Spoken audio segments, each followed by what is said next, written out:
Assalamu alaikum. I hope you are all fine. Today I am starting the first chapter. तो last lecture में हमने homeostasis के बारे में पढ़ा था। तो आज का लेक्चर हम स्टार्ट करते हैं अल्लाह ताला के नाम से, जो कि बड़ा मेहरबानी आयत रहम करने वाला है।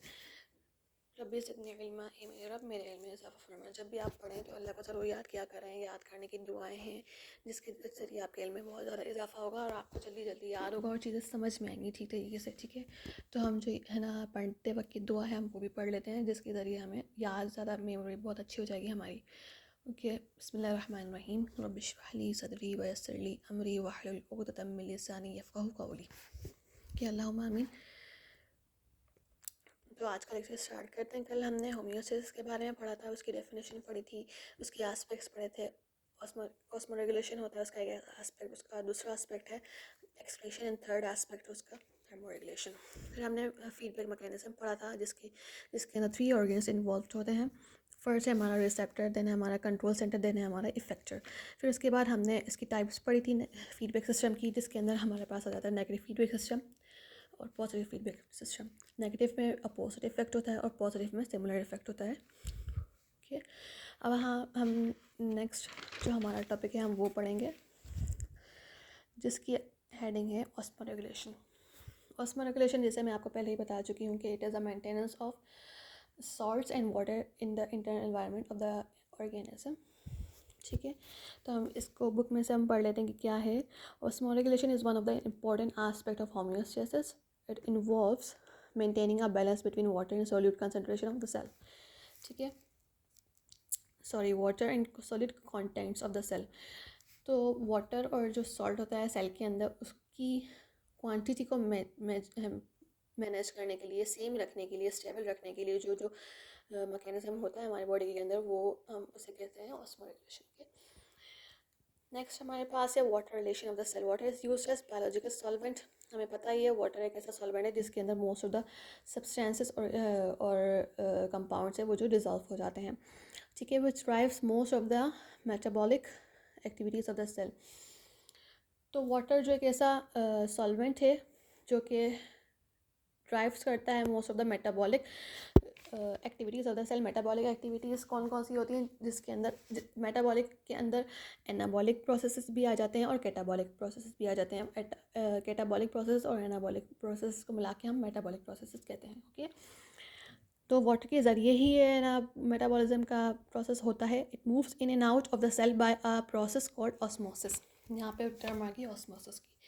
तो अब मैं आपको इजी करके समझाऊँ तो ऑस्मोसिस हम किससे कहते हैं कि एक सेल हायर कंसंट्रेशन, मैं आपको ड्रॉ करके अब समझाऊंगी। ओके, सो ऑस्मोसिस क्या है, पहले हम ऑस्मोसिस की डेफिनेशन हेडिंग डाल दें।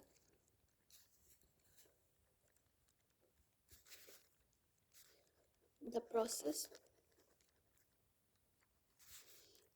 in which water moves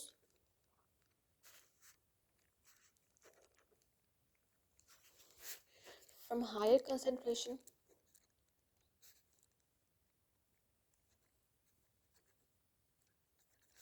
towards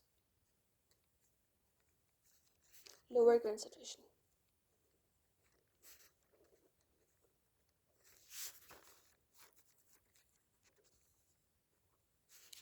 Through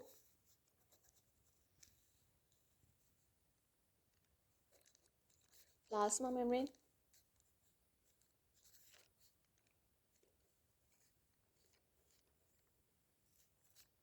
या उसको हम कह सकते हैं सेमी परमिएबल मेम्ब्रेन।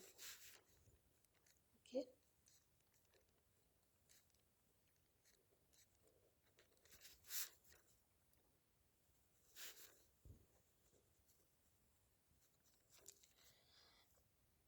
अब सेमी परमिएबल मेम्ब्रेन, अब आपको पता ही होगा कि सेल की जो आउटर मेम्ब्रेन होती है वो कुछ मॉलिक्यूल्स को इजाज़त देती है उसके अंदर क्रॉस करने के लिए कुछ जो मॉलिक्यूल्स है उनको रिस्ट्रिक्ट करती है, मतलब रोक देती है, नहीं जाने देती। तो ऐसी मेम्ब्रेन हमारे पास कहलाती है सेमी परमिएबल मेम्ब्रेन। ये आई है और ये ई है। ओके, ठीक है। और प्लाज्मा मेम्ब्रेन, अब हो से कहीं प्लाज्मा मेम्ब्रेन कहते हैं। सेल है, ये इसका आगे न्यूक्लियस, और ये जो मेम्ब्रेन है ये सेमी परमेबल होती है। इसके अंदर छोटे छोटे होल्स होते हैं जिसके अंदर से वाटर के मॉलिक्यूल्स जो इसके अंदर पास आउट हो सकते हैं, और कुछ और अदर मॉलिक्यूल्स होते हैं जो जो ये जिसको अलाउड करता है अंदर जाने के लिए, मगर कुछ मॉलिक्यूल्स ऐसे होते हैं जिसको ये रिस्ट्रिक्ट कर देता है, रोक देता है, नहीं जाने देता। तो ठीक है, ये वो कहलाती है हमारी प्लाज्मा मेम्ब्रेन। अब हमारा ये समझ लें, अब ऐसे समझें कि ये हमने ये सेल है, ये हमने ऐसे एक पानी के अंदर डाल दिया। ओके, अब पानी के अंदर सॉल्ट जो है ज़्यादा है और पानी कम है।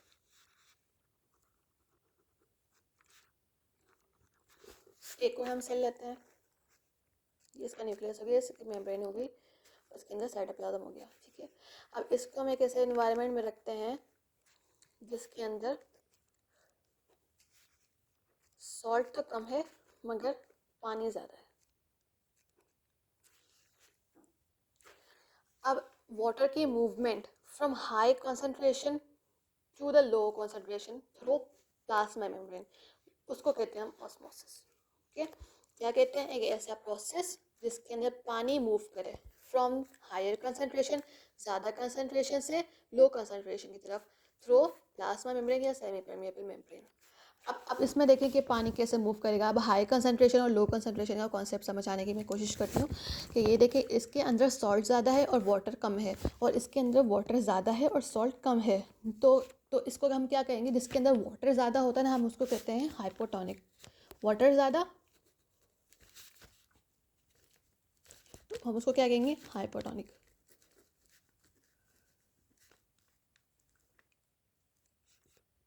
हाइपोटोनिक, इसको हम हाइपोटोनिक कहेंगे और इसको कहेंगे हाई कंसंट्रेशन।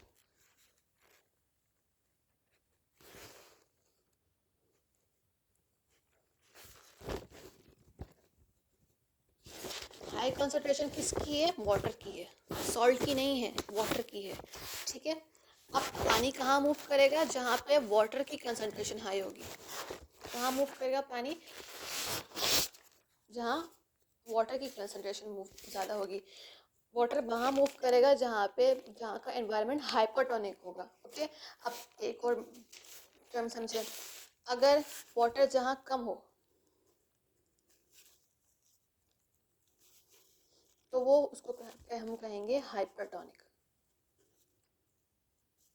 समझ में आया, जिसमें पानी ज़्यादा हो उसको हम कहेंगे हाइपोटोनिक, और जिसमें पानी कम हो उसको हम कहेंगे हाइपरटोनिक। और जिसके अंदर पानी ज़्यादा होगा उसको उसकी कंसंट्रेशन ज़्यादा होगी, और जिसके अंदर पानी कम होगा तो उसके अंदर जो पानी की कंसंट्रेशन है वो लो होगी।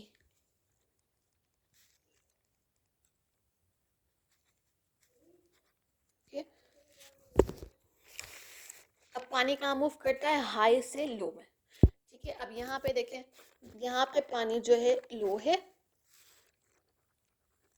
ये है पानी लो है, उसको हमने क्या कहा, हाइपरटोनिक। ठीक है, जो पानी जहाँ पानी लो होगा वो होगा हाइपरटोनिक।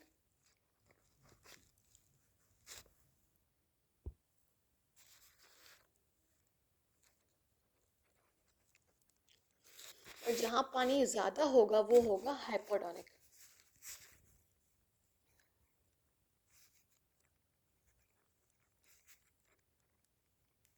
मैंने आपको भी क्या बताया कि पानी हमेशा मूव करेगा हाइपोटोनिक से हाइपरटोनिक में। अब देखें, बाहर का एनवायरनमेंट तो हाइपरटोनिक है और अंदर का क्या होगा, अंदर का हुआ हाइपरटोनिक। ठीक है, समझ में आया।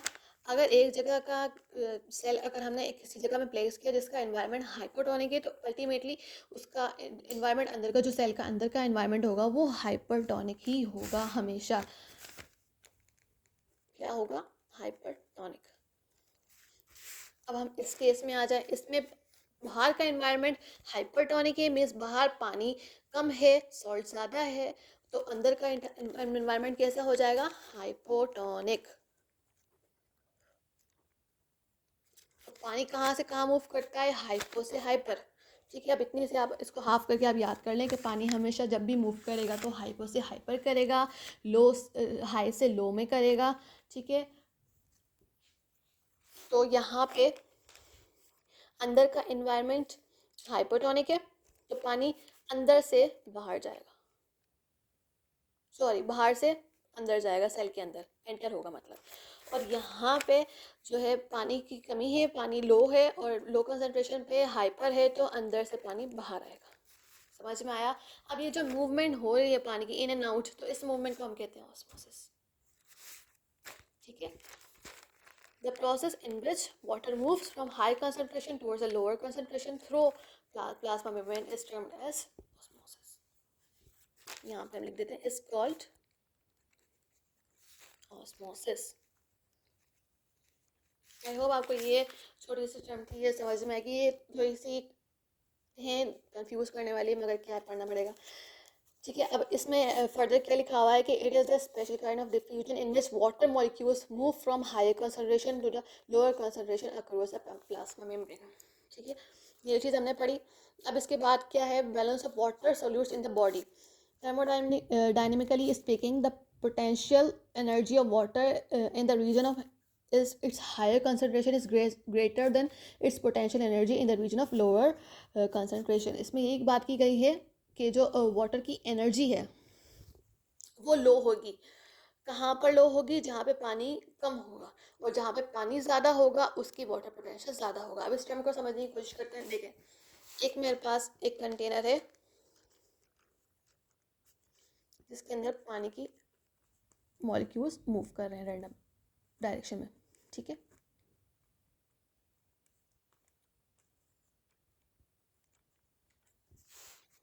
एक हमारे पास कंटेनर है जिसके अंदर पानी तो है, ये प्योर वाटर है, इसके अंदर कोई सोल्यूट का पार्टिकल ऐड नहीं किया हुआ, ये बिल्कुल प्योर वाटर है, फ्रेश वाटर है, मीठा पानी है। प्योर वाटर मीन्स मीठा पानी।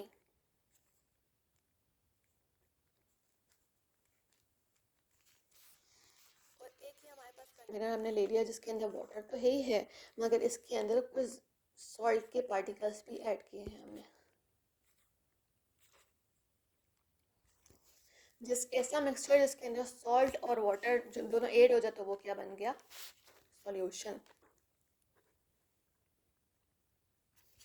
ठीक है, इसके अंदर सॉल्यूट्स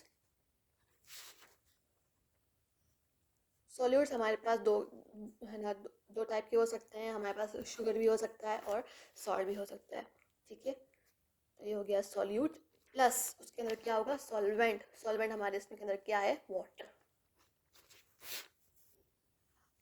ओके, अब क्या करेगा सॉलिड का पार्टिकल? सॉलिड का पार्टिकल इसको अपनी तरफ अट्रैक्ट करेगा और इसको कैद कर लेगा, इसको मूव फ्रीली मूव नहीं करने देगा।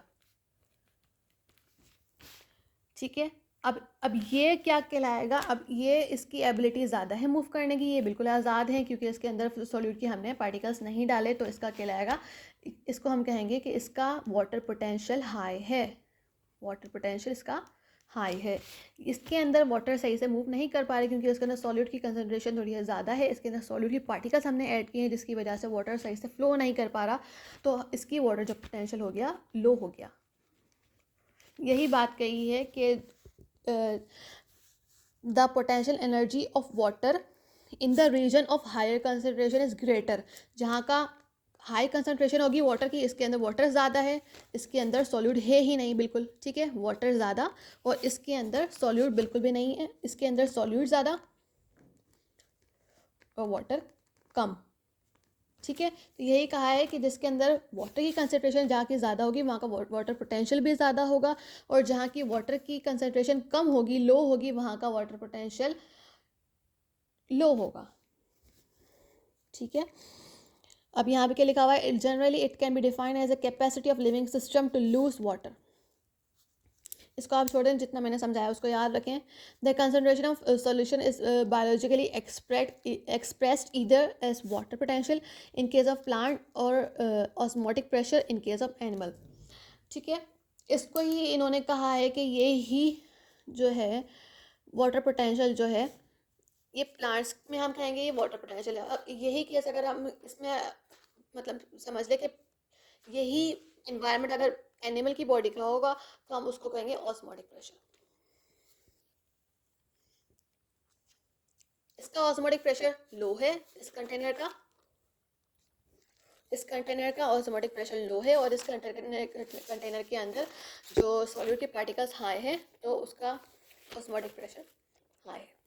ठीक है, ऑस्मोटिक प्रेशर का हम सॉल्यूट पोटेंशियल भी कहते हैं, और वाटर पोटेंशियल भी इसी को ही कहा जाता है, और सॉल्यूट पोटेंशियल भी इसी को ही कहा जाता है। ठीक है, देखें हमने क्या क्या पढ़ा। एक तो हमने पढ़ी ऑस्मोसिस, देन हमने पढ़ा हाइपोटोनिक की टर्म, देन हमने पढ़ा हाइपरटोनिक, देन हमने पढ़ा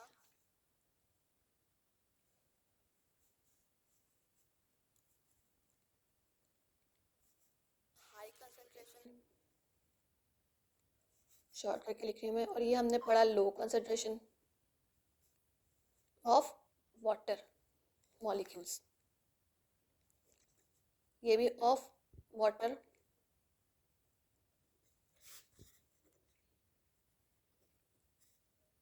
मॉलिक्यूल्स।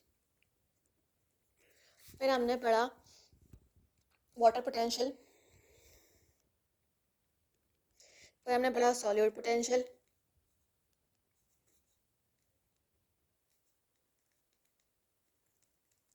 फिर हमने पढ़ा osmotic pressure,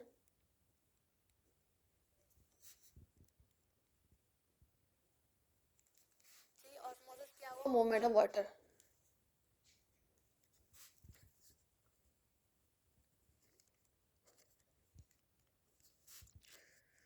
from high concentration to low concentration through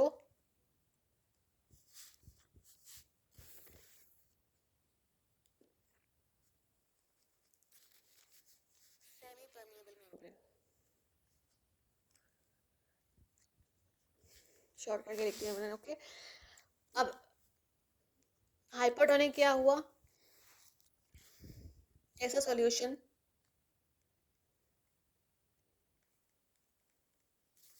जिसके अंदर in which the concentration of water is high. ठीक है, वाटर की कंसंट्रेशन हाई होगी तो अल्टीमेटली सॉल्ट की कंसंट्रेशन जो होगी वो लो होगी। अब इसके अंदर हाइपरटोनिक सॉल्यूशन कैसा होगा, solution in which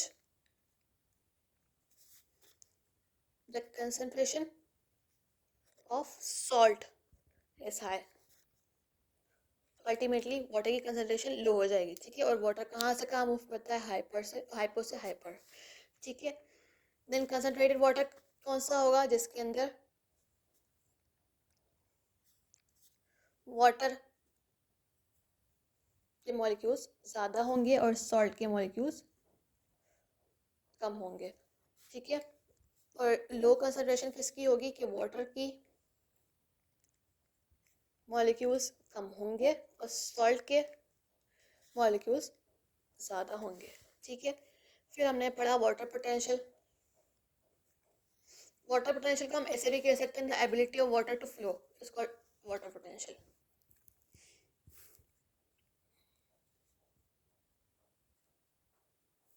the ability of water to flow freely is termed as water potential. High water potential means water के मॉलिक्यूल्स ज़्यादा आज़ाद, उसके अंदर सॉल्यूट के पार्टिकल्स कम, और लो वाटर पोटेंशियल मीन्स जिसके अंदर सॉल्ट ज़्यादा हो जाए और उसको कैद कर लें, उसको फ्लो ना करने दें, तो वो उसका कहलाएगा वाटर पोटेंशियल लो है उसका। ठीक है, देन हमने पढ़ा सॉल्यूट पोटेंशियल, जिसके अंदर सॉल्ट की कंसंट्रेशन ज़्यादा हो, सॉल्ट कंसंट्रेशन ज़्यादा, वाटर की कंसंट्रेशन कम, उसी को ही हम कहते हैं osmotic pressure. Okay, water potential in case of plants. और यही water potential in case of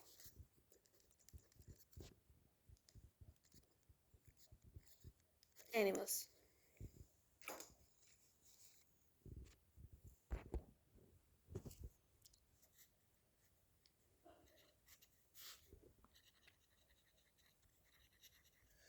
ठीक है, water potential in case of plants.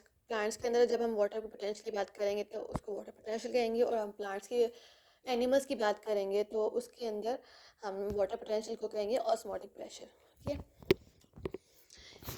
Moving towards a book. ये बुक हमारी क्या कहती है इस बारे में, यही मैंने आपको बताया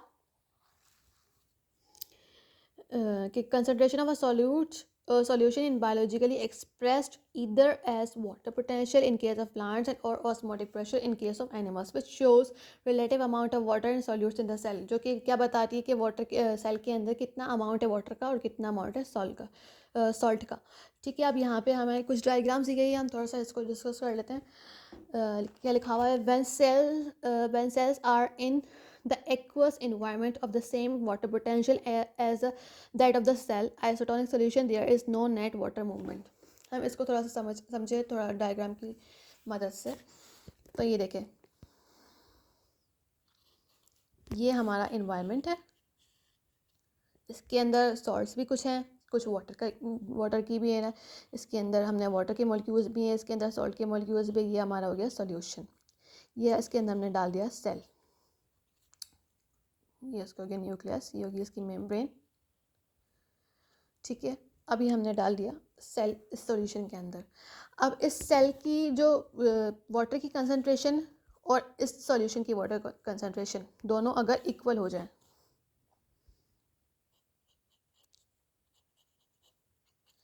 और इस सेल के अंदर जो सॉल्ट है और इस सेल के अंदर जो सॉल्ट है वो दोनों बराबर हो जाए, तो ऐसे सॉल्यूशन और ऐसी कंडीशन को हम कहेंगे आइसोटोनिक। क्या कहेंगे, आइसोटोनिक। आइसो मीन्स सेम, तो सेम बनाए, आइसोटोनिक मीन्स सेम सॉल्यूशन। ठीक है, तो यहाँ पे क्या लिखा हुआ है, when cells are in aqueous environment of the same water potential that has that of the cell। जो हमने ना सॉल्यूशन लिया है उसका और सेल के अंदर का जो वाटर पोटेंशियल है वो जो सेम हो जाए, आइसोटोनिक हो जाए, सेम हो जाए, तो वहाँ पर वाटर की कोई मूवमेंट नहीं होगी, क्योंकि इसके अंदर तो वाटर कहाँ से कहाँ मूव करता है, हाई से लो, हाइपो से हाइपर। इसके अंदर तो हाइपर का सेंस ही नहीं है, कोई कुछ तो की नहीं बनती कि हम इसमें हाइपर ढूंढे कुछ लग करें, क्योंकि इसके अंदर सॉल्ट की कंसनट्रेशन और अंदर जो सेल है उसके अंदर जो कंसनट्रेशन है सॉल्ट की वाटर की वो सेम है, तो ऐसा सॉल्यूशन आइसोटोनिक कहलाता है। उसके अंदर कोई भी पानी की मूवमेंट नहीं होती, चाहे वो प्लांट का सेल हो चाहे वो एनिमल का सेल हो। ठीक है, यहाँ पे क्या लिखा हुआ है, थोड़ा हम बुक रीड करें आप।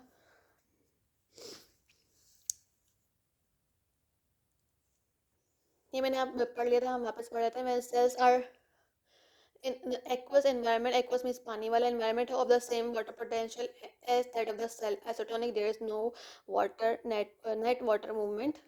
Net means no, net means बिल्कुल टोटल कुछ भी नहीं होगी, जीरो का बिल्कुल वहाँ की है ना मूवमेंट। और ये डायग्राम दी हुई है प्लांट का सेल है, क्योंकि हमें कैसा पता चला कि ये प्लांट का सेल है, क्योंकि इसके अंदर हमें ये सेल वॉल दी हुई है, और ये जो प्लांट का सेल एनिमल का सेल है इसके अंदर कोई भी सेल वॉल नहीं है।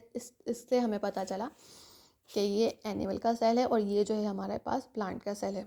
ठीक है, इसके अंदर कुछ डायग्राम्स दी हुई हैं, मेंशन किया हुआ है कुछ इसके पार्ट्स को। ये जो ये ब्लैक ब्लैक दिख रहा है ये हमारा न्यूक्लियस है, देन हमारा ये है जो ये सेल सैप है इसके अंदर, और ये देखें ये दोनों बराबर हैं इसके अंदर। इसके अंदर जितना सॉल्ट है इसके अंदर भी इतना सॉल्ट है, इसके अंदर जितना पानी इसके अंदर भी इतना ही पानी है। ये हमारा साइटोप्लाज्म है, देन हमारे पास सेल सेप है, देन हमारे पास वैक्यूल है, फिर उसके बाद हमारी प्लाज्मा मेम्ब्रेन आ गई और हमारी सेल वॉल हो गई। और ये हमारा एनिमल का cell cytoplasm without permanent vacuole by containing. ठीक है, आपको पता ही होगा कि एनिमल सेल के अंदर वैक्यूल्स नहीं होते, but containing red pigment haemoglobin, ठीक है। इसके अंदर हेमोग्लोबिन मतलब खून, रेड ब्लड सेल्स हैं खून के, और इसके अंदर वैक्यूल्स नहीं है, और इसके अंदर मतलब हमें ये बताना चाह रहे हैं कि इसके अंदर पानी की कोई मूवमेंट नहीं हो रही। नेक्स्ट हम चलते हैं।